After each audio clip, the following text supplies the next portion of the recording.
प्रिय मित्र मोहन, सादर प्रणाम। आज मैं तुम्हें अपने गांव से जुड़ी एक ऐसी कहानी लिख रहा हूँ जिसे पढ़कर तुम यकीनन हैरान रह जाओगे। यह कहानी है जादुई मटका और हमारे रहस्यमय गांव चंदनपुर की। चंदनपुर एक छोटा सा गांव है, चारों तरफ पहाड़ और जंगल। यहाँ के लोग सीधे साधे, मेहनती लेकिन बहुत गरीब हैं। बारिश कम होती है, फसल ठीक से नहीं होती और ज्यादातर घरों में 2 वक्त की रोटी जुटाना भी मुश्किल हो जाता है। इसी गांव में रहता था गरीब कुम्हार हरिदत्त। उसका काम था मिट्टी के मटके बनाना। दिन भर मेहनत करता, फिर भी घर में अक्सर चूल्हा बुझा रहता। उसकी पत्नी गौरी बहुत समझदार और धैर्यवान थी। वह हमेशा हरिदत्त को हिम्मत देती। एक दिन की बात है मित्र, गांव के बाहर जंगल में खुदाई करते समय हरिदत्त को मिट्टी के नीचे दबा एक पुराना मटका मिला।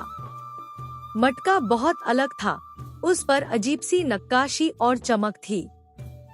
हरिदत्त ने सोचा शायद किसी पुराने जमाने का होगा और उसे घर ले आया।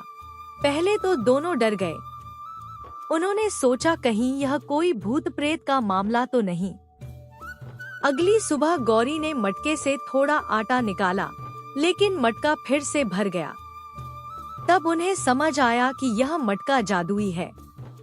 मोहन, यहीं से कहानी में रहस्य और बढ़ता गया। हरिदत्त और गौरी ने तय किया कि वे इस मटके का गलत इस्तेमाल नहीं करेंगे। वे रोज जरूरत भर ही अनाज निकालते। धीरे धीरे उनके घर में कभी भूख नहीं रही। कुछ दिनों बाद गांव में भयंकर अकाल पड़ा। लोग भूख से परेशान हो गए। तब गौरी ने हरिदत्त से कहा, अगर यह मटका हमें मिला है तो इसका मतलब है कि हमें गांव की मदद करनी चाहिए। हरिदत्त ने सबको बुलाया और गांव वालों को सच बता दिया। मित्र, लेकिन कहानी यहाँ आसान नहीं थी। गांव के लालची मुखिया को जब इस मटके की खबर लगी तो उसकी नीयत खराब हो गई। उसी रात गांव में अजीब अजीब आवाजें आने लगी। लोग डर गए। तभी एक बूढ़े साधु गांव में आए और बोले, यह मटका जादू से नहीं, नियत से चलता है। लालच इसे खत्म कर देता है। मुखिया को अपनी गलती का एहसास हुआ। उसने सबके सामने माफी मांगी और मटका हरिदत्त को लौटा दिया। अब उस मटके से रोज गांव के गरीबों को खाना मिलने लगा।